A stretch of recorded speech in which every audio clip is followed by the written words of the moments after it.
Em 2003, eu passei no vestibular para medicina, aqui em Porto Alegre, com 18 anos, e aquela altura da vida, eu achava que já tinha encontrado todas as respostas para ter uma vida plena, tinha todas as respostas para as grandes questões da vida.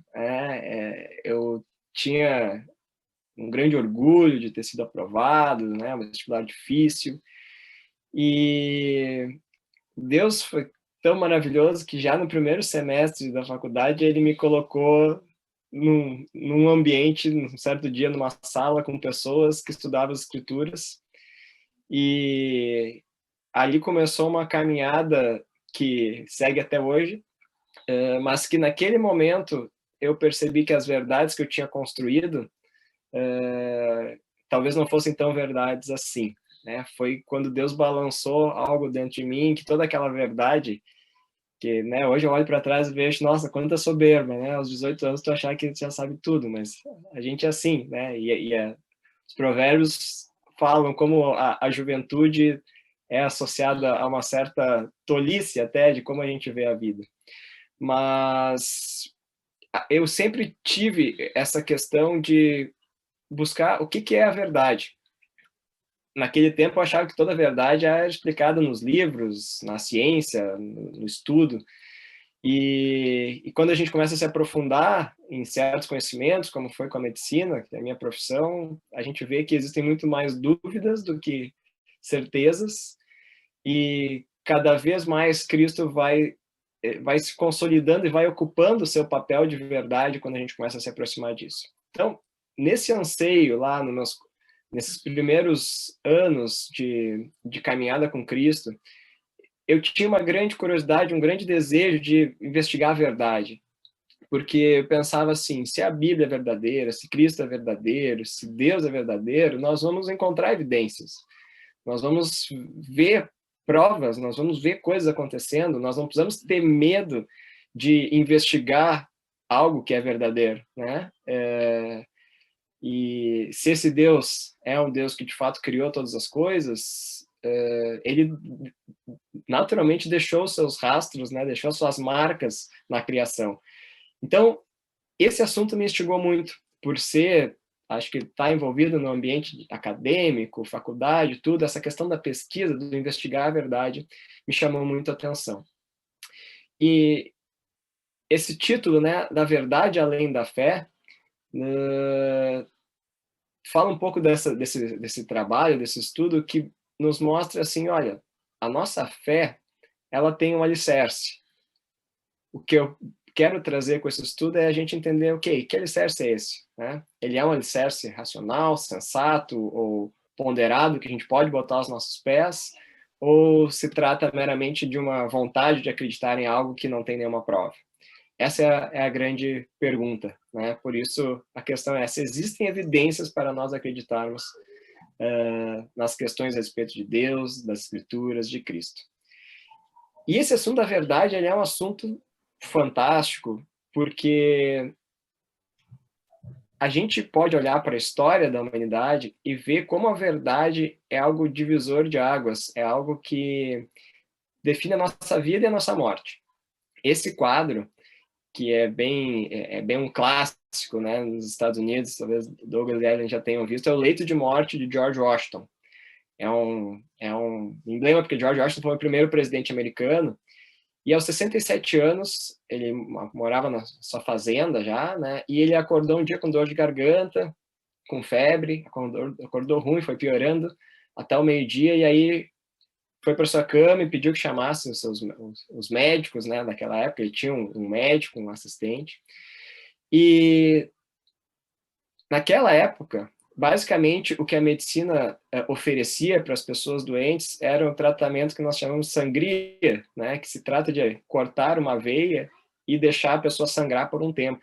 Se imaginava que tu, deixando a pessoa sangrar, tu ia tirar uma infecção ou algo ruim que estivesse dentro dele. E toda a sociedade acreditava na sangria, né? E foi isso que começaram a fazer. Fizeram sangria ao meio-dia, não melhorou muito. Fizeram sangria às 3 da tarde, depois fizeram outra sangria mais para o fim da tarde, outra sangria no começo da noite, e o George Washington foi só piorando até falecer no começo da madrugada. Ele estava com uma infecção grave de garganta, uma amidalite, né? Naquela época a gente não tinha antibióticos, mas o que se acredita hoje, quando se lê sobre a história dessa morte, é que o que matou ele definitivamente foram as sangrias, porque se tirou aproximadamente 3 litros de sangue dele nessas 12 a 15 horas. Isso é muito interessante, porque a sangria foi um método estabelecido na medicina por mais de 2.000 anos. A gente vai ver livros de 1920, tratados de medicina, falando da sangria. Apesar de já haver estudos desde 1600, assim, relatos de casos falando como a sangria não funcionava. E hoje a gente sabe que uma pessoa doente, ela não precisa de sangria, ela precisa de volume, precisa hidratar aquela pessoa, né? Então, a morte de George Washington é um exemplo, entre tantas outras coisas do nosso dia a dia, em que a gente acreditar fervorosamente em uma coisa não torna aquela coisa verdadeira. O próprio George Washington acreditava na sangria e pediu que fosse feito. Os médicos tinham esse método. A sociedade aceitava e cria que isso era realmente ajuda. E hoje a gente olha para trás e vê que a sangria ela tem uma utilização muito, muito limitada na medicina, né? Mas para a imensa maioria das coisas que se usava, ela pode ser fatal, como foi no caso do George Washington. Então, isso é muito interessante, a gente saber que a verdade é algo muito importante. Em toda a minha infância, adolescência, nós vivemos, e como também para a maioria de vocês, acredito, a gente viveu muito essa filosofia de que a verdade é algo relativo, não existe verdade absoluta, ou mesmo não existe verdade. Essas foram as coisas que nos foram ensinadas e que nos são ensinadas até hoje. Que, se nós pensarmos mais profundamente, são argumentos que não se sustentam por si só, não são lógicos. Quando eu digo que a verdade é relativa, eu estou dizendo que até mesmo esta afirmação de que a verdade é relativa, é relativa. E se eu digo que não existe verdade, eu estou dizendo que até mesmo esta frase, não existe verdade, não é verdade. Então, a verdade, ela é uma necessidade lógica da nossa existência. A verdade existe e a verdade tem que ser buscada. E esse não é um tema antigo, é um tema muito atual. Talvez vocês já tenham visto, nesse ano saiu um documentário que se chama O Dilema das Redes. Se o pessoal já viu, só levanta a mão, dá um ok, assim, para eu ter uma ideia, né? Então, a maioria já viu que esses experts em TI, informática, que já trabalharam no Facebook, Instagram, fazem, né, um apelo e um alerta para a humanidade. E eu selecionei um trecho que fala e me marcou muito nesse vídeo, porque é um tema muito atual e fala muito sobre essa questão da verdade. Eu vou dar um play aqui. Espero que... Eu nunca botei vídeo assim, apresentação virtual, mas espero que vocês ouçam o áudio. Vou fazer um teste aqui.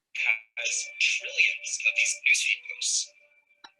They can't know what's real or what's true, which is why this conversation is so critical right now. That's a lie. People talk about AI as if it will know truth. AI is not going to solve these problems. AI cannot solve the problem of fake news. Google doesn't have the option of saying, oh, is this conspiracy? Is this truth? Because they don't know what truth is. They don't have a proxy for truth that's better than a click. If we don't agree on what is true, or that there is such a thing as truth, we're toast. This is the problem beneath other problems, because if we can't agree on what's true, then we can't navigate out of any of our problems. Deu para ouvir bem ali? Então, eu acho fantástico quando essas pessoas, que são pessoas do mundo, não são pessoas ligadas à religião, ao cristianismo, eles trazem algo vital. Se nós não concordarmos sobre o que é verdade ou sobre o que existe uma verdade, nós estamos fritos, como disse ali aquele, eu não sei o nome dele, mas enfim, aquele último que estava falando ali, né? A verdade é algo fundamental. E um grande problema entre nós é que, na maior parte das vezes, nós chegamos às nossas conclusões. Isso aqui é uma frase do Blaise Pascal, que era um filósofo que cria em Deus. Ele diz, a maior parte das vezes a gente chega às nossas conclusões não com base em provas, não com base na verdade, mas naquilo que nós achamos mais atrativo. Isso é uma armadilha, mas isso é o que acontece dia a dia. Assim como uma vez a gente acreditou que a sangria era a solução para todos os nossos males. Então, a verdade, ela existe independente do que nós pensemos a respeito dela. E isso é muito importante. A gente tem que diferenciar essas duas coisas. O meu sentimento em relação à verdade e o fato dela ser ou não ser a verdade. Porque aí a gente entra nessa questão de o que é a verdade? E nós vamos ver que a Bíblia traz resposta para essa pergunta. Essa foi a pergunta que Pilatos fez para Jesus, né? Mas infelizmente não esperou a resposta e saiu, virou as costas. E mais que isso, uma pergunta sincera para o nosso coração é: se nós queremos a verdade, porque muitas vezes a verdade não é tão palatável aos nossos corações e às nossas vontades, mas ela não deixa de ser verdadeira. E em muitas áreas da vida, em todas as áreas da vida, quando isso nos toca, a gente quer a verdade. A gente não quer que o nosso gerente de banco não seja verdadeiro quanto ao nosso saldo, né? A gente não quer que a nossa nota da prova não seja uma nota adequada à verdade, que o professor use critérios irreais para nos julgar. A gente quer que a verdade faz parte do nosso dia a dia, mas por alguma adaptação de sociedade se criou essa ideia de que não, cada um tem a sua verdade, cada um pode pensar o que quiser. E aí a gente olha para o mundo de hoje e vê que esta linha de pensamento está gerando uma confusão enorme no mundo e nós não estamos mais nos entendendo, a ponto de mesmo as pessoas que fomentam esse tipo de situação, como esses colaboradores do Instagram, Facebook, Twitter, vêm a público, fazem um vídeo, né, e dizem, olha, nós temos um grande problema porque nós não sabemos mais o que é verdade e se nós não acharmos ela, estamos fritos. Eu, quando entrei na medicina, tinha agora vocês devem ter observado, né, nessa pandemia, ela exacerbou isso. Eu tinha uma grande confiança de que a ciência era a resposta, né? Porque onde é que nós vamos buscar a verdade? Naturalmente, na ciência. A ciência tem métodos, a ciência produz trabalhos, a ciência gera resultados, avanços, tecnologias e tal. E me chamou muita atenção, ao investigar esse assunto, principalmente sob a ótica de pessoas muito importantes que foram editores-chefes de revistas das mais importantes da medicina, como o Richard Horton e a Marcia Angel, que é do New England e do Lancet. São duas revistas muito importantes. E esses editores fazem afirmações que marcam muito, como o Richard diz lá, a questão contra a ciência é muito direta, que a maior parte da literatura científica, talvez a metade dela, pode simplesmente não ser verdadeira. E a Márcia diz, simplesmente não é possível acreditar na maior parte das pesquisas publicadas, ou confiar no julgamento de médicos confiáveis ou de guidelines de autoridades médicas. Eu cheguei a essa conclusão sem nenhum prazer, né, ao longo de tantos anos. Eu cheguei a essa conclusão, né, ao longo de que eu atingi lenta e relutantemente, depois de 2 décadas como um editor. E vocês viram isso na prática agora. Isso não estava tão claro antes da pandemia, esse slide de antes da pandemia, mas agora ficou claro que ninguém entende, ninguém consegue se entender mesmo com a ciência. O tratamento funciona ou não funciona? E a vacina funciona ou não funciona? E tantas coisas vieram à tona e mostraram que a ciência, ela não dá todas as respostas, principalmente se a gente precisar que elas sejam rápidas. Então, a ciência, claro, é super importante, avanços fundamentais aconteceram ali, mas ela nunca se propôs a ser a solução de todos os problemas. Ela se propôs a investigar e dar caminhos, mas não a ser a fonte da verdade. Isso também é colocar a ciência num papel em que ela não se propôs originalmente a ser. A Bíblia faz uma afirmação e chama muito a atenção quando Jesus responde a Tomé lá, né? Eu sou o caminho, a verdade e a vida. Ninguém vem ao Pai a não ser por mim. E isso a gente não está acostumado a pensar dessa forma, de que a verdade, ela não é exatamente um fato, a verdade é uma pessoa. É uma pessoa que estava no princípio da criação, é uma pessoa através do qual todas as coisas foram criadas e é a pessoa que é a essência da verdade. Então, a Bíblia coloca toda a verdade sobre Cristo e nos diz que o caminho para conhecê-lo é conhecer Ele. E nós vamos entender se a gente pode acreditar, de fato, nessa afirmação, né? Vamos ter algumas evidências de se a gente pode ou não acreditar nessa afirmação. E por isso eu gosto bastante do C.S. Lewis, porque ele, também é o autor das Crônicas de Nárnia, era um cristão também, filósofo, e ele fez uma afirmação que eu acho fantástica, que é o seguinte: o cristianismo é um posicionamento que, se falso, não tem nenhuma importância, e se verdadeiro, é de infinita importância. A única coisa que ele não pode ser é moderadamente importante. Porque Jesus e as Escrituras, elas fazem afirmações a respeito desse caminho, a respeito da verdade, que elas são definitivas. Ou elas são verdadeiras e mudam drasticamente a realidade, a nossa existência, ou simplesmente elas são falsas e não têm importância, não têm relevância. O grande problema é quando a gente escolhe coisas ali que nos agradam e descarta as que não nos agradam, porque daí a gente entra naquele problema. A verdade é a verdade, independente do que a gente pense a respeito dela. Me chamou a atenção quando, no começo dos estudos das Escrituras, eu sempre imaginava assim que andar com Cristo, andar com Deus, andar numa religião, era algo que falava basicamente de emoções e de uma busca de uma autoajuda. E quando a gente vai lá em Mateus, vê que os fariseus fizeram uma pergunta interessante para Jesus, né? De qual era o maior mandamento da lei. E Jesus responde: ame o Senhor, seu Deus, de todo o seu coração, de toda a sua alma e de todo o seu entendimento. É possível entender, do ponto de vista religioso, que a gente tem que amar a Deus no nosso coração, né? No sentido de estar próximo, no sentido de desejar andar com Deus, de toda a nossa alma, no sentido do anseio que nós temos como seres vivos num ambiente cheio de dúvidas de Deus. Mas quando fala do seu entendimento, isso é uma coisa interessante, porque aqui está trazendo uma palavra que se chama dianoia, no grego. Lá. E dianoia é um termo que se refere a um processo de raciocínio em que tu analisa uma determinada afirmação, uma determinada verdade, em todo o seu espectro, né, de um lado ao outro, do início ao fim, e chega a uma conclusão. Né? Tem outras palavras na Bíblia como metanoia, que é a conversão, que é quando a gente tem uma transformação na maneira de pensar, mas dianoia, né, vem de diagonal, né, com noia de mente. Então, tu traça esse caminho de raciocínio, de reflexão, e tu chega a uma conclusão. Disso que Jesus falou, andar com Deus é, sim, um ato de coração, um ato de alma, um ato de fé, mas também é um ato de entendimento. Deus não deseja que a gente cometa suicídios intelectuais e enterre toda a lógica, todo o raciocínio, toda a nossa capacidade de pensar e de refletir sobre o mundo para acreditar nele. Pelo contrário, ele é o criador dessas coisas.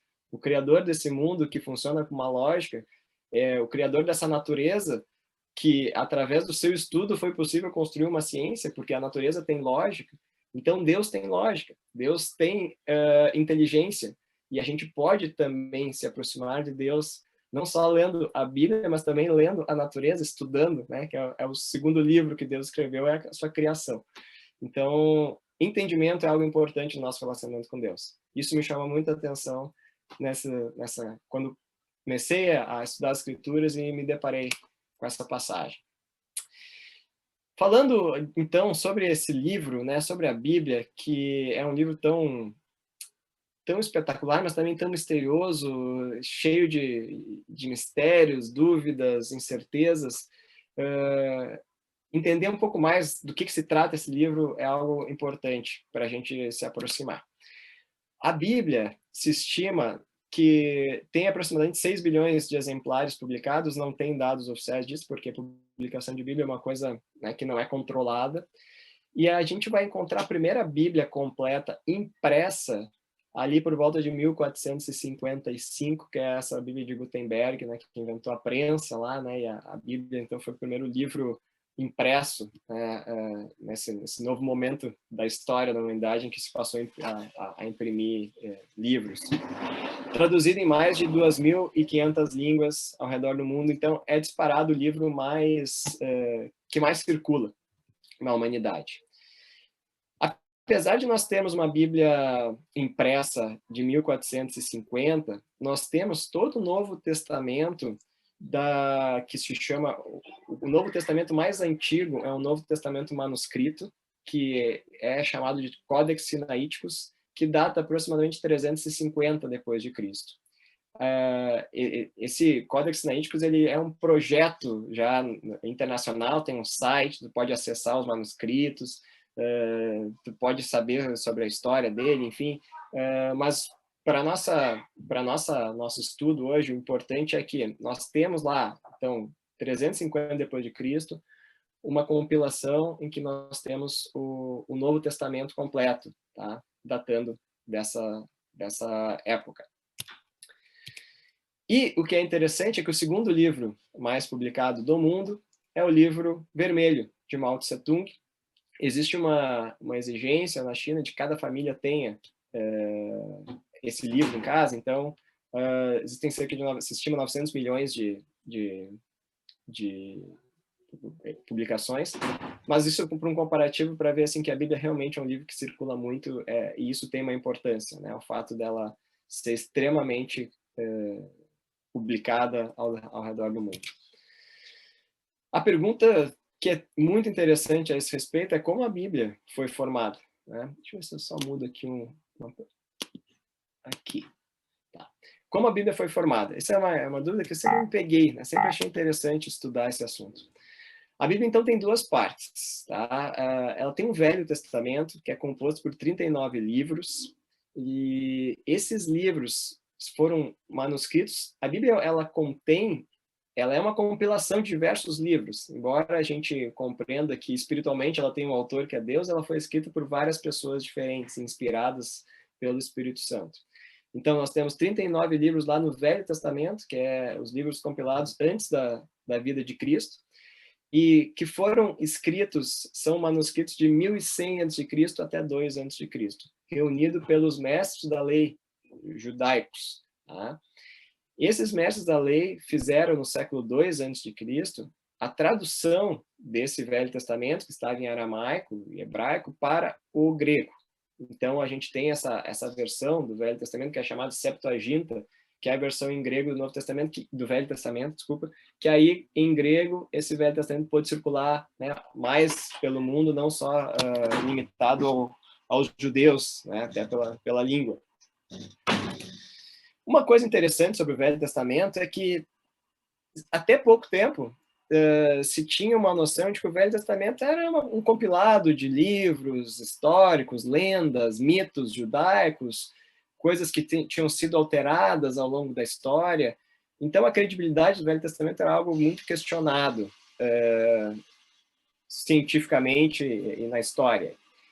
Até 1947, quando um achado mudou a história do Velho Testamento, que foi quando um pastor de ovelhas lá dessa região do norte do Mar Morto, chamado deserto de Qumran, onde tem essas formações, faz algumas cavernas, você vê que tem uns buraquinhos ali, tem essas formações de areia e cavernas lá. E um desses pastores que estava passando por lá jogou uma pedra dentro de um desses buracos e ouviu um barulho como se fosse um vidro, um pote quebrando. E ali se começaram explorações e se encontraram diversos manuscritos judaicos, provavelmente de uma seita judaica que são chamados essênios, que viviam isolados no deserto, mas dentro desses potes de cerâmica se encontraram todos os livros do Velho Testamento, menos o livro de Esther, que foi encontrado em outros manuscritos. Mas, então, nessas escavações que tem uma datação de aproximadamente 200 a.C., se encontrou todos os livros do Antigo Testamento. E aí foi impressionante que, qual é a primeira coisa que nós vamos fazer? Vamos ver o que esse Antigo Testamento lá, né, velhinho, de 200 a.C., nos diz, e vamos ver o que está escrito no Novo. E aí houve uma grande surpresa quando se viu que os textos eram iguais. Tá? Não houve mudança de textos, não se inventou a Arca de Noé, não se inventou o dilúvio, não. As coisas eram iguais, os textos foram mantidos fidedignos aos seus manuscritos mais antigos. Então, isso foi uma grande revolução no entendimento do Velho Testamento, por ver que hoje nós temos nas nossas Bíblias o mesmo texto bíblico que Jesus tinha nas mãos quando viveu. Inclusive, ele leu as Escrituras, né, os evangelhos contam de momentos quando ele citou as Escrituras, e num momento na sinagoga que ele leu uma passagem de Isaías. A gente tem acesso a esses mesmos livros. E, então, isso nos dá uma segurança de que, se não fosse livro verdadeiro, Jesus teria dito alguma coisa: não creio nesses livros, estão errados. Mas ele veio, deu testemunho desses livros, e eles estão à nossa disposição. E daí nós vamos falar do Novo Testamento, que são os livros que foram escritos depois da vida de Cristo, alguns apóstolos escreveram, outras pessoas que andaram com os apóstolos escreveram, testemunhas oculares dos fatos acontecidos. O Paulo, que não viu Cristo em vida, não andou com Cristo em vida, mas teve uma revelação de Cristo depois da sua morte, né, da ressurreição, escreveu vários livros também. O Novo Testamento tem 27 livros, tá? que estão reunidos por manuscritos que datam de 50 a 100 depois de Cristo. Essa é a data provável em que foram escritos os manuscritos. Mas como esses livros foram reunidos? Foram reunidos nos cânones, chamados cânones da igreja. Nós tivemos 3 cânones principais, que é esse de Muratori, Laodiceia e Hipona. É importante observar que esses cânones, hoje a gente fala em cânon, a gente logo já associa à Igreja Católica, mas a Igreja Católica ela foi instituída como uma religião oficial lá em 390, 388 depois de Cristo, pelo imperador Constantino. Então, a formação do Novo Testamento, ela antecede a instituição Igreja Católica, né, que nós conhecemos. E claro que lá nos primórdios, nesses primeiros 200, 300 anos depois de Cristo, essa segunda geração, digamos, que andou nas Escrituras, elas tinham um zelo muito grande por manter a essência e a verdade da palavra. E isso não estava ligado a uma instituição religiosa, isso estava ligado à essência de Cristo e à verdade que eles caminharam e que viram com seus próprios olhos.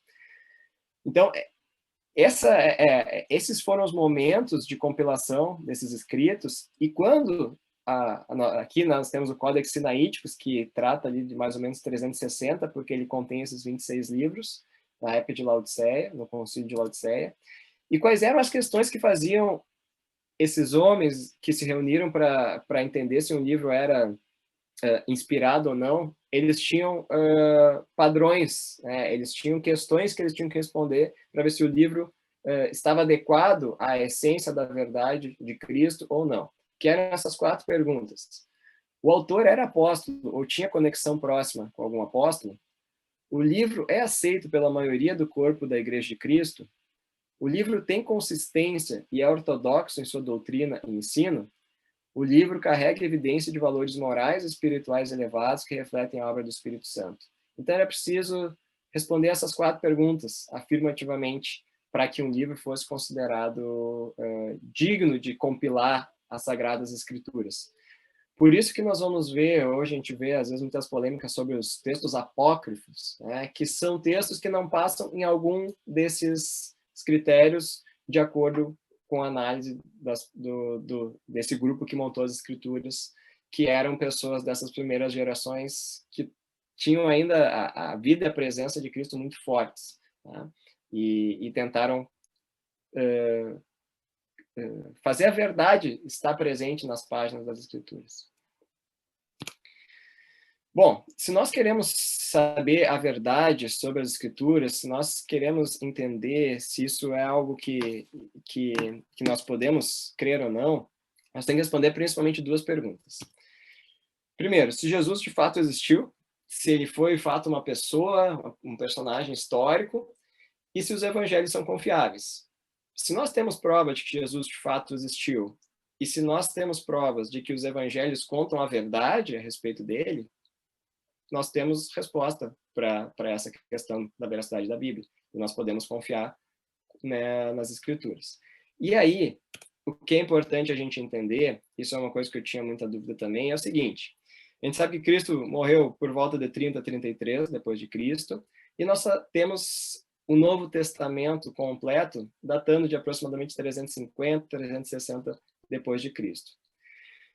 nós temos esse texto, né? Está disponível na internet. Então, nós temos que entender o que aconteceu nesse intervalo, para saber se as escrituras são verdadeiras, se as escrituras que nós temos hoje preservam os textos originais. Eu não preciso investigar esses 2000 anos de história, porque se eu tenho já um texto que é verdadeiro e que está lá em 360, que é o texto que nós temos hoje nas nossas Bíblias, eu posso analisar essa história de 300 anos aqui e entender o que aconteceu. Porque se chegou com a verdade até 360, eu sei que eu tenho a verdade hoje na minha Bíblia, porque é o mesmo texto que está lá. Então, esse estudo vai nos ajudar a entender esse momento, para saber o que aconteceu entre a vida de Cristo, os escritos dos evangelhos e a compilação dele nas escrituras, para a gente ver se isso foi feito de uma forma confiável e a gente pode acreditar. Uma coisa interessante, falando então sobre a vida de Jesus, tá? Um método que os autores usam para investigar um personagem histórico é que nós devemos procurar os relatos sobre esse personagem. E no caso de Jesus, é muito importante procurar relatos não cristãos a esse respeito, se nós queremos investigar a história dele, porque talvez os cristãos pudessem ter inventado uma história de um homem fantástico, um mestre, né, idealizado, e ter escrito um romance a respeito dessa figura. Mas se nós começamos a ver que outras pessoas não ligadas religiosamente escreveram sobre Jesus, a gente pode ver se as coisas estão na mesma linha. E é muito impressionante ver como existem relatos não cristãos, de autores não cristãos, a respeito de Jesus. Os mais estudados são os registrados por Flávio Josefo, que era um judeu que, em 67 depois de Cristo, morava numa cidade chamada Jotapata, que começou uma revolução e o Império Romano mandou o exército e sitiou essa cidade. E muitas pessoas começaram, né, depois de um sítio de vários dias, algumas pessoas começaram a cometer suicídio e tal, uma situação bem dramática, e alguns jovens se entregaram para o exército romano, e o Flávio Josefo era um desses jovens, que tinha habilidades de escrita e conhecimento de línguas, e ele foi então levado para Roma para ser historiador da história judaica do Império Romano. Então ele escreveu muitos livros a respeito da história judaica, da cultura, da sociedade, como um historiador do Império Romano. E o Flávio Josefo faz referência a Cristo em várias das suas obras. Esse livro chamado Antiguidades faz afirmações bem interessantes, que eu botei aqui alguns trechos para a gente ver como é interessante o que ele escreveu. Naquela época havia um homem sábio chamado Jesus. Sua conduta era boa e era conhecido por ser virtuoso. Muitos judeus de outras nações tornaram seus discípulos. Pilatos condenou a crucificação e a morte, mas aqueles que se tornaram seus discípulos não abandonaram seu discipulado. Antes relataram que Jesus havia reaparecido 3 dias depois de sua crucificação e que estava vivo. Por causa disso, talvez ele fosse o Messias, sobre quem os profetas contaram maravilhas. Está falando muitas coisas, né, que a Bíblia escreve da mesma forma. E aqui é interessante lembrar que o Flávio Josefo era como um funcionário público do Império. Ele tinha que ter muito cuidado com o que ele escrevia a respeito de Jesus, porque senão ele poderia pagar com a sua própria vida, dependendo se ele fizesse defesa a respeito de Cristo. E ele também era um judeu. E os judeus, de forma geral, também não aprovavam Cristo, né? Tanto que Cristo foi crucificado. Então, como judeu e como um funcionário do Império Romano, ele não tinha absolutamente nenhuma vantagem em escrever histórias inventadas que aprovassem Jesus. Mais um trecho interessante dele é quando está falando da morte do irmão de Jesus, do Tiago, que tem, as escrituras fazem referência sobre o Tiago, entretanto, as escrituras não falam da morte deste Tiago, né, o irmão de Jesus. O Flávio Josefo escreveu o seguinte: Festo, que era o governador da Judéia, está morto, e Albino está a caminho. Assim ele, Ananus, o sumo sacerdote, reuniu o sinédrio dos juízes e trouxe diante deles o irmão de Jesus, que era chamado Cristo, cujo nome era Tiago, e alguns outros, e, quando havia formulado uma acusação contra eles como transgressores da lei, ele os entregou para que fossem apedrejados. Então, novamente falando sobre Jesus, falando desses personagens históricos, Festo, Albino, Ananus, que são conhecidos historicamente por outras fontes históricas, Tiago, como irmão de Jesus, que é também uma afirmação bíblica, e esse gap que teve entre a morte de um governador e a chegada de outro, que era quando o Sinédrio, que não tinha autoridade para matar pessoas, né, em Roma, sem autorização romana, se aproveitou desse gap para fazer um julgamento ali e condenar o Tiago e alguns outros à morte. O que é interessante é que nós temos também uma série de outros autores falando sobre isso, e tem um livro que faz uma compilação de quais são as verdades sobre Jesus que nós podemos conhecer a respeito dele sem ler as Escrituras. E aqui elas estão listadas. Primeiro, que Jesus viveu no tempo de Tibério César, 42 a.C. a 37. Segundo, viveu uma vida virtuosa, realizou maravilhas, teve um irmão chamado Tiago, foi aclamado Messias, foi crucificado a mando de Pôncio Pilatos, foi crucificado na época da Páscoa. Trevas e um terremoto aconteceram quando ele morreu. Seus discípulos acreditaram que ele ressuscitara dos mortos. Seus discípulos estavam dispostos a morrer por sua crença. O cristianismo espalhou-se rapidamente, chegando até Roma. Seus discípulos negavam os deuses romanos e adoravam Jesus como Deus. Esses 12 itens, pelo menos, a gente encontra nessa literatura desses autores não cristãos. E o livro que faz essa compilação se chama Não Tenho Fé Suficiente para Ser Ateu, que é muito interessante. Isso aqui é um marco, porque nós podemos ver que as afirmações dos escritores não crentes ou não vinculados a Cristo fazem afirmações que a gente encontra na Bíblia. Então, a gente vê que a veracidade dessa história, o seu contexto, está adequado àquilo que de fato aconteceu. Esse é um ponto muito marcante da história. E existe,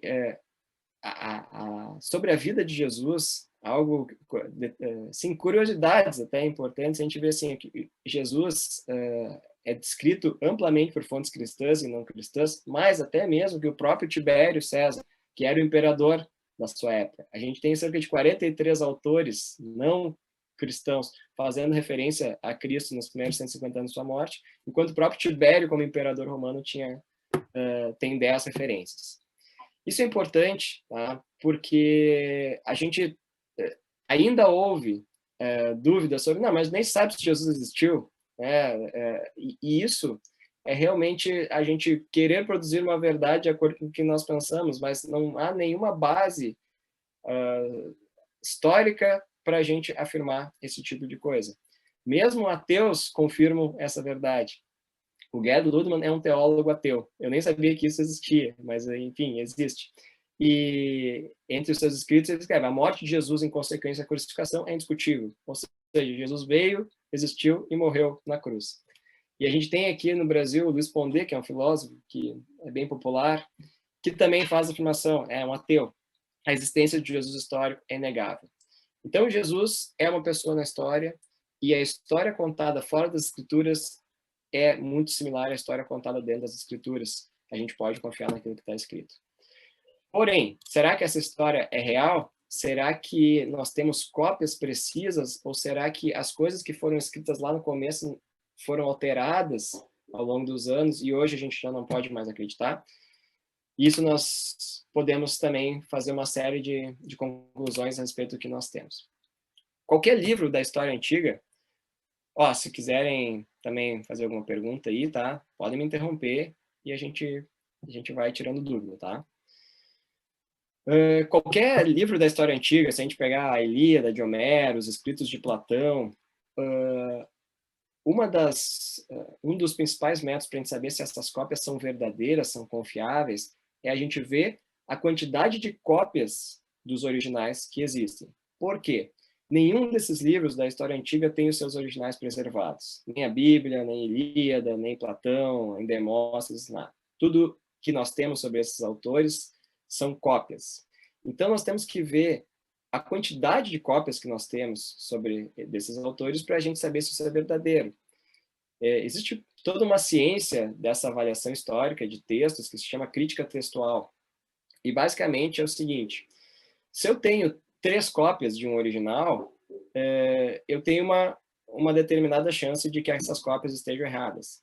Agora, se eu tenho 1000 cópias, eu tenho muito mais condições de reconstruir o original por meio de tantas cópias. E é assim são analisadas as escrituras.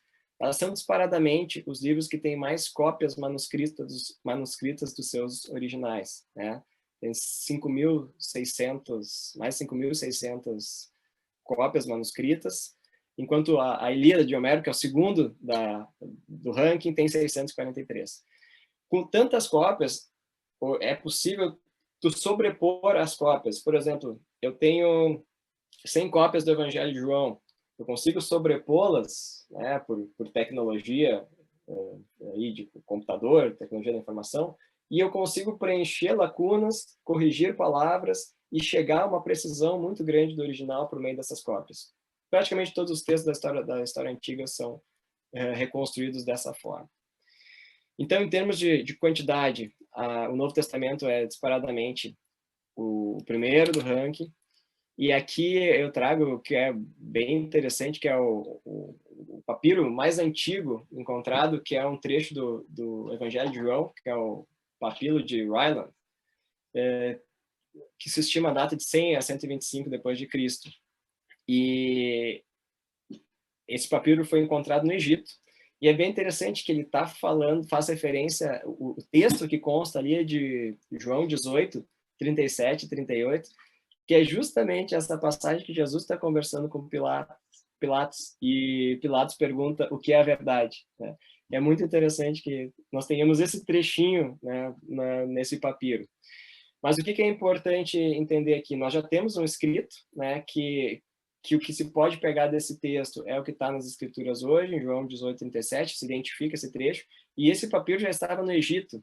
Então, significa que por volta de 100, depois de Cristo, nós já tínhamos os manuscritos de João no Egito. Eles já estavam circulando, né? E não tinha e-mail na época, então, sinal que já tinham sido feitas muitas cópias e esses textos estavam circulando já pela Europa, e Egito, África, Ásia.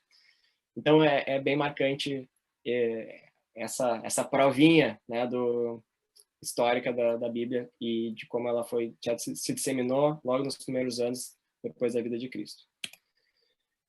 Um outro critério de confiabilidade do Novo Testamento é o espaço de tempo entre o original e as primeiras cópias. E, claro, se nós temos um autor que viveu no ano 10 e as primeiras cópias são lá do ano 1000, a gente tem um gap enorme em que muita coisa pode ter acontecido. Mas até nesse ponto as escrituras se destacam porque a gente vai ter as primeiras cópias manuscritas datando de 25 anos desde a morte dos seus autores, da vida de João, de Pedro, de Mateus. Então, é o menor período. Se a gente pegar de novo a Ilíada do Homero, as primeiras cópias encontradas datam de 500 anos depois de Homero ter vivido. Então, a chance da Ilíada que nós temos hoje já está bem alterada em relação ao original é tremendamente maior do que as escrituras. Isso, então, para mostrar como, em termos de confiabilidade, nós temos, a escritura passa por provas bem significativas, importantes, e passa com uma larga vantagem em relação aos outros textos.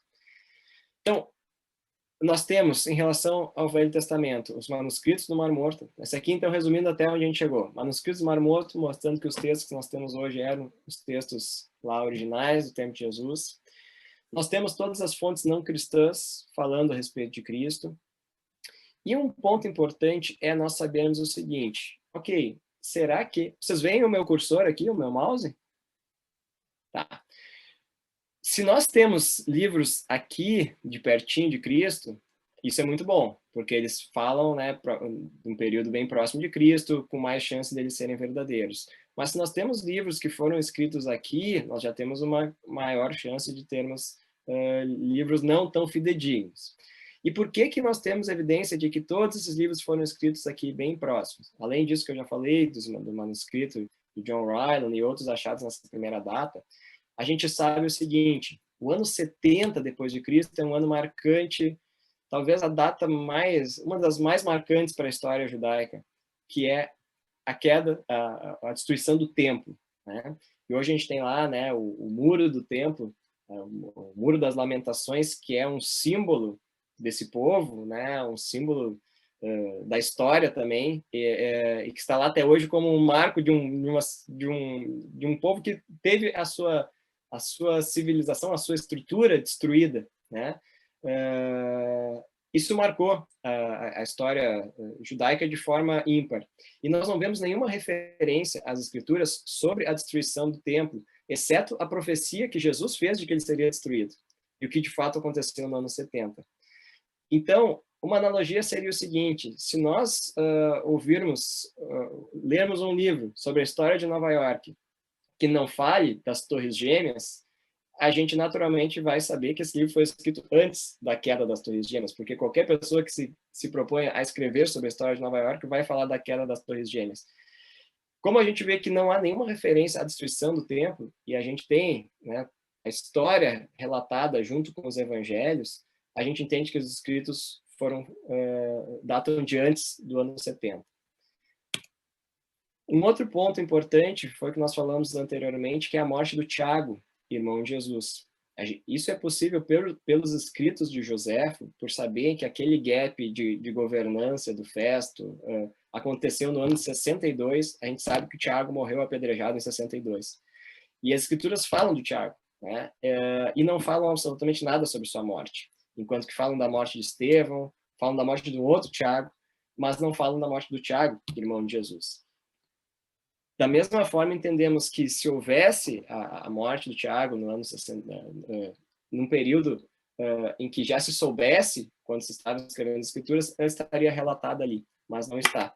Então a gente entende, porque principalmente o livro de Atos, né, que Lucas escreveu, que é uma história impressionante, assim, pela riqueza de detalhes, riqueza histórica e de personagens, também não faz nenhuma referência a isso. Então, a gente tem essas evidências circunstanciais, né? Elas são evidências indiretas, que nos posicionam bem próximo de Cristo, como a origem dos evangelhos e a origem desses escritos. Mas existe um outro ponto muito interessante, que é o seguinte: depois dessa primeira geração que andou com Cristo, nós temos essa segunda geração que foi muito próxima, foram discípulos de João, de Pedro, como Clemente, Inácio, Policarpo, Justino, Ireneu, Orígeno, Tertuliano. Esses homens, que eram homens fiéis a essa verdade, eles escreveram muitas cartas entre si que estão compiladas, as cartas existem. E nessas cartas eles fizeram citações bíblicas, e fizeram muitas citações bíblicas. Fizeram mais de 36 mil citações do Novo Testamento. Só 11 versículos do Novo Testamento não estão compilados nas cartas desses homens nesses primeiros 110 anos ali depois de Cristo. De maneira que a gente pode reescrever o Novo Testamento praticamente só com as cartas deles. Então, se nós somarmos o que nós temos até agora, quantidade de manuscrito, tempo de original e as primeiras cópias, situações dos primeiros cristãos, e submetermos isso a essa crítica textual, que é toda essa ciência que analisa a precisão e a confiabilidade do texto, é reconhecido no mundo acadêmico que a precisão histórica do Novo Testamento é de mais de 99%. Então, nós sabemos que a história que nós temos aqui nas nossas mãos, nas nossas Bíblias, ela é uma história verídica e ela é uma história lá dos primórdios, lá próxima, escrita lá junto de Cristo e não muitos anos depois e nem alterada na história. Então, esses são dados, né, quase acadêmicos, mas são muito importantes. E para mim foram muito importantes porque a gente não precisa desses fatos para crer. Mas quando a gente vê que a nossa fé está alicerçada nesses fatos, a gente se torna ainda mais confiante naquilo que a gente crê.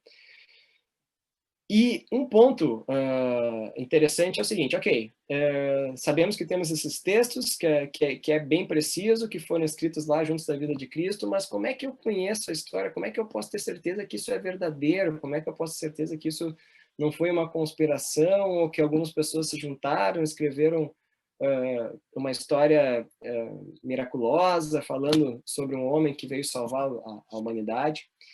E aí, o ponto-chave é que, para nós conhecermos a história de alguém que já morreu, a gente não tem mais como perguntar para a pessoa, a gente vai ter que ver quem conviveu com ele, quem foram as testemunhas oculares dessa experiência e ver o que eles dizem a esse respeito. Tá? Uma vez que Jesus não deixou nada escrito, não deixou um texto, né, um evangelho escrito de Jesus, nós temos que ver o que essas pessoas, e principalmente as testemunhas oculares, disseram a respeito. Vocês sabem, quem já teve o desprazer de ter algum problema assim, de causa judicial, advogado e coisa, a gente sabe o quão uma testemunha faz diferença em qualquer coisa, né? Infelizmente, muitas vezes até testemunha falsa, né? Os caras levam a testemunha só para mentir alguma coisa, mas aquilo ali tem um peso tremendo no mundo, mesmo sendo falsa. A testemunha ocular de algo, ela traz muita credibilidade a uma situação, né? Quando a gente tem uma testemunha ocular de algo que aconteceu, isso é usado diariamente no mundo como uma prova da verdade. E como é que a Bíblia se comporta em relação às testemunhas oculares que viram Cristo? Com muitas passagens, muitas referências. Isso é importante.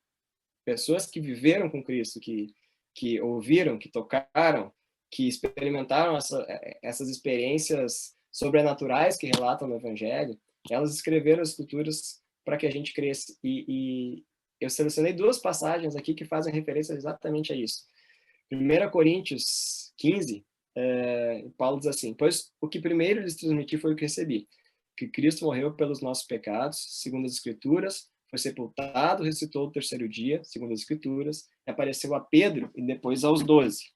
Depois disso, apareceu a mais de 500 irmãos de uma só vez, a maioria dos quais ainda vive, embora alguns já tenham adormecido.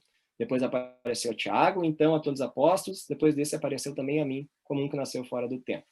Esse é Paulo escrevendo. O que é interessante dizer aqui? Paulo está dizendo, olha, mais de 500 pessoas viram Cristo ressuscitado, ressurreto. E Paulo está escrevendo na época em que muitas das pessoas estão vivas, como ele próprio diz. Seria muito fácil as pessoas irem perguntar, não, mas espera aí, o João, que aqui é o meu vizinho, que está vivo, viu Cristo? Não, ninguém viu Cristo, esse texto é uma mentira. Rapidamente seria posto em descrédito essas escrituras. E havia um grande interesse que essas escrituras fossem desacreditadas pelo Império Romano e pelos judeus. Então, quando Paulo está dizendo, olha, mais de 500 pessoas viram, ele seria um grande mentiroso no seu tempo, se isso não fosse verdade de fato. Ele está botando, né, a sua palavra e a sua credibilidade aqui nas escrituras. E também é impressionante ver como o João se refere a essa questão de ser testemunho ocular, lá em 1 João 1:3. O que era desde o princípio, o que ouvimos, o que vimos com nossos olhos, o que contemplamos e as nossas mãos apalparam, isto proclamamos a respeito da palavra da vida. A vida se manifestou, nós a vimos e dela testemunhamos, e proclamamos a vocês a vida eterna, que estava com o Pai e nos foi manifestada. Nós lhes proclamamos o que vimos e ouvimos para que vocês também tenham comunhão conosco. Nossa comunhão é com o Pai, com seu Filho Jesus Cristo. Eu vejo João fazendo um apelo aqui. Olha, nós vimos, ouvimos com os nossos olhos, contemplamos e apalpamos com as nossas mãos. Eu estava lá, assim como todos esses outros. E nós vimos Cristo, a vida se manifestou. E nós estamos aqui falando isso para vocês, proclamando que nós vimos e ouvimos para que vocês também se apropriem dessa verdade. Eu vejo, né, como um apelo, uma súplica do João aqui, como se nós tivéssemos presenciado a vida de Cristo e nós quiséssemos deixar uma mensagem para as pessoas, né? Olha, eu vi, creiam, porque realmente isso é verdade, não percam essa dádiva que Cristo deixou para nós. Então, a Bíblia não se furta a essa questão, ela é bem enfática e ela traz essa experiência de testemunhas oculares, que é uma prova muito contundente da verdade das Escrituras. Pontos fundamentais também em relação a testemunhas oculares, tá? Quando a gente pega a história de Atos dos Apóstolos, que foi escrita por Lucas, tem uma avaliação histórica de todo o livro de Atos em que se constatou ali 84 fatos confirmados por pesquisa histórica e arqueológica. Do que isso está falando? Nome de cidades, distância entre as cidades, rotas marítimas, nome de portos, locais de sinagogas, nomes de reis, governadores, sacerdotes, aspectos climáticos, várias questões não religiosas, questões da sociedade, da vida em si, foram descritas por Lucas. E a questão fundamental é, se ele foi tão fidedigno nos detalhes geográficos, históricos, climáticos, provavelmente ele também foi fidedigno na história que ele contou a respeito de Cristo. E aí inclui, né, as viagens de Paulo, os milagres, as curas, as igrejas que foram se estabelecendo. E tem uma citação desse professor Craig Blomberg, que é um professor do Novo Testamento, que diz assim: o historiador que é considerado fidedigno, onde pôde ser testado, deve receber o benefício da dúvida nos casos em que não seja possível realizar teste algum. Lucas é reconhecido hoje como um grande historiador, além de médico. E se ele foi extremamente detalhista para falar de tantas coisas secundárias na sua mensagem, a gente crê que ele também foi muito detalhista e verdadeiro naquilo que ele relatou do ponto de vista espiritual, né, do que aconteceu, nas coisas que ele testemunhou também de forma ocular.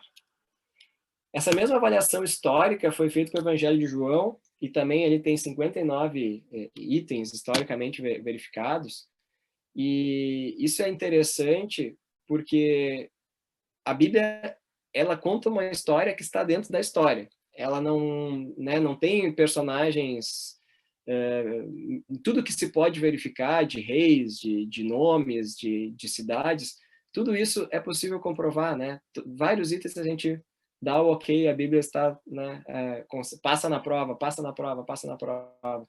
Então, ela está muito bem posicionada dentro da história como um texto verdadeiro, e principalmente com a importância de ter sido escrito por testemunhas oculares. Existe um livro muito interessante que é desse americano, Jim Warner Wallace, que é Cold Case Christianity. Eu não tem tradução no português ainda, mas qual é a questão desse livro? Esse cara, ele é um cold case detective, um detetive de arquivo morto, seria a tradução no Brasil. O detetive de arquivo morto, ele é o cara que só recebe os casos criminais depois de um longo tempo, mais de 10 anos que não foram resolvidos.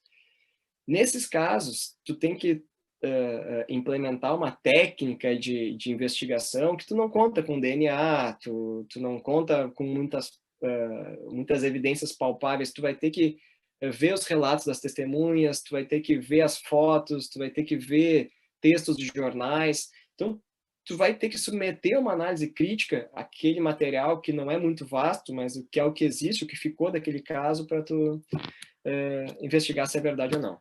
E esse cara era um ateu até os seus 35 anos. Até que, em determinado momento, ele resolveu avaliar a morte e a ressurreição de Cristo da mesma forma que ele analisava os seus casos, né? Os seus assassinatos e crimes do seu trabalho. Porque ele fez o seguinte raciocínio: olha, eu vou submeter aqui as técnicas de investigação para investigar se esse fato é verdadeiro ou não. E o objetivo dele como ateu era mostrar como que as escrituras não eram verdadeiras, como que, né, havia várias falhas, várias incoerências, vários problemas, e a intenção dele com essa investigação era desacreditar as escrituras e a morte e a ressurreição de Cristo, que ele tinha convicção que era falso. E como tantas vezes acontece, tantos livros surgem disso, né? Ele acabou se convertendo após essa extensa investigação das escrituras. E hoje ele tem sites, tem posts, tem tudo. Ele faz um grande trabalho, tem um grande ministério nessa área da apologética, né? Que é a defesa da fé cristã, mostrando como que, se nós formos analisar à luz das técnicas criminais, à luz da ciência, à luz da história, como que a Bíblia é fantástica e verdadeira, mesmo quando nós submetemos ela aos testes humanos que a gente está acostumado a fazer para outras áreas. E uma coisa muito interessante que ele fala nesse livro é por que os autores dos evangelhos escreveram a verdade. Porque nós podemos pensar, não, os caras se reuniram e criaram uma conspiração. E na teoria criminal, nessa área de trabalho, existe quase um dogma, que é o seguinte: quando é que a gente sabe o que está por trás de toda mentira, de toda conspiração e de todo crime?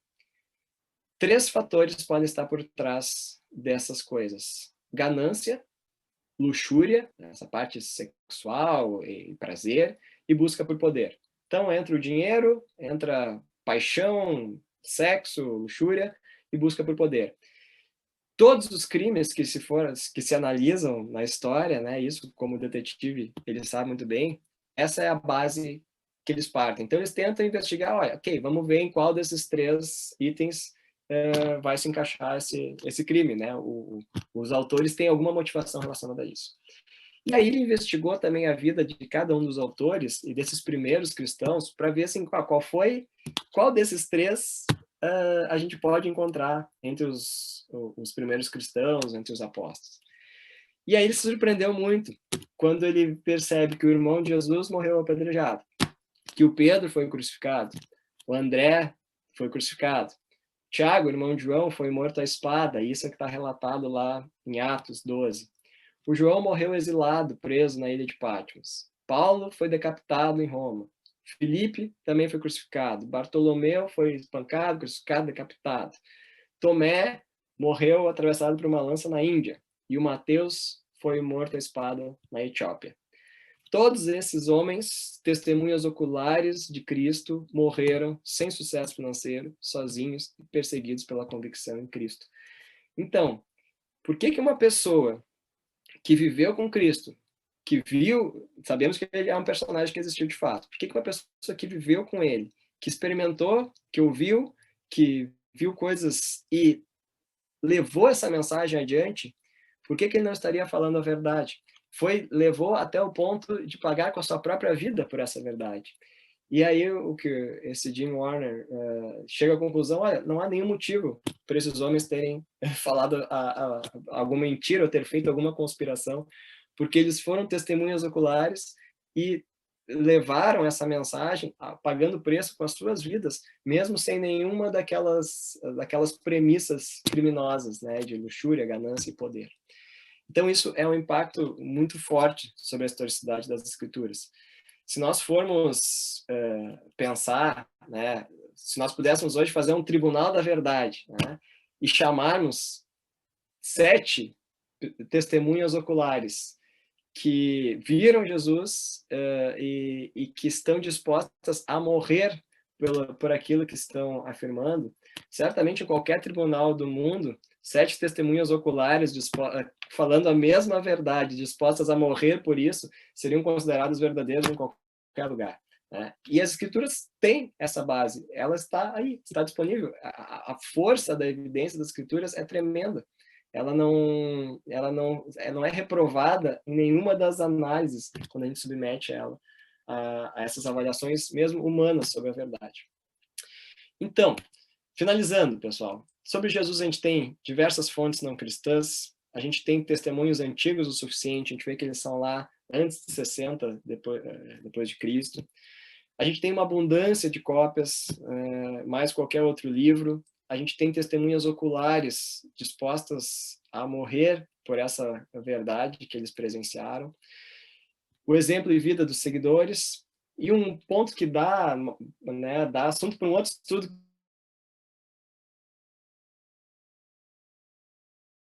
Profecias cumpridas na vida de Cristo e do Novo Testamento, né? Profecia a gente sabe que é uma coisa impossível de acontecer. Se eu fizer meia dúzia de profecia aqui, provavelmente eu vou errar a 6. Mas nós temos mais de 300 profecias feitas no Velho Testamento de coisas que aconteceram e se cumpriram no Novo Testamento. Estão me ouvindo? Deu uma instabilidade aqui. Então, isso aqui é uma evidência tremenda, né? Só que isso como é um outro tema, eu só dou uma citada para ficar como algo para se pensar junto, tá? Mas o que, em resumo, tá? Eu falo isso em algum momento ali da apresentação, mas esse ponto aqui, esse versículo tem circulado nas Escrituras como algo que me marcou muito nesse caminho com Cristo. Por quê? Apesar de todas essas evidências, não são elas que convencem.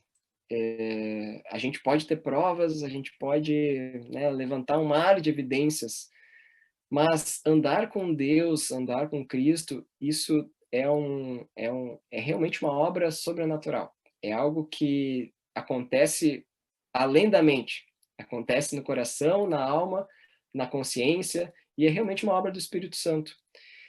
E é muito impressionante como Jesus falou: se alguém decidir fazer a vontade do meu Pai, descobrirá se o meu ensino vem de Deus ou se falo por mim mesmo. Jesus está dizendo: tu quer descobrir a verdade? Decide fazer a vontade do meu Pai. Toma essa decisão. Busca, me investiga, vem comigo nas Escrituras, lê a meu respeito, fala comigo em oração, porque Deus vai se revelar, é uma promessa de Cristo. Se vocês decidirem fazer a vontade do meu Pai, vocês vão descobrir quem eu sou e vocês vão conhecer Deus. E aí vocês vão fazer essa ponte, né, que Cristo veio fazer por nós, né, de reconciliar com Deus, permitir que a gente possa chegar de novo a Deus e reconstruir essa relação que foi quebrada pelo pecado. Eu acho que isso é o mais importante, porque nós não precisamos de todas essas evidências para crer. Elas são mais uma base para que a gente possa caminhar com mais tranquilidade e até se anime e possa fazer uma defesa da nossa fé. Mas a nossa fé não está nessas evidências teóricas ou mesmo práticas. Ela está no coração e na obra do Espírito. Então, se nós buscarmos a Deus, como também diz em Jeremias, Deus fala em Jeremias, vocês me buscarão e me encontrarão quando me buscarem de todo o coração. Deus se revela nessa intimidade e não somente no nosso entendimento. É de todo o coração, de toda a alma e de todo o entendimento. É um contexto e não só na parte racional.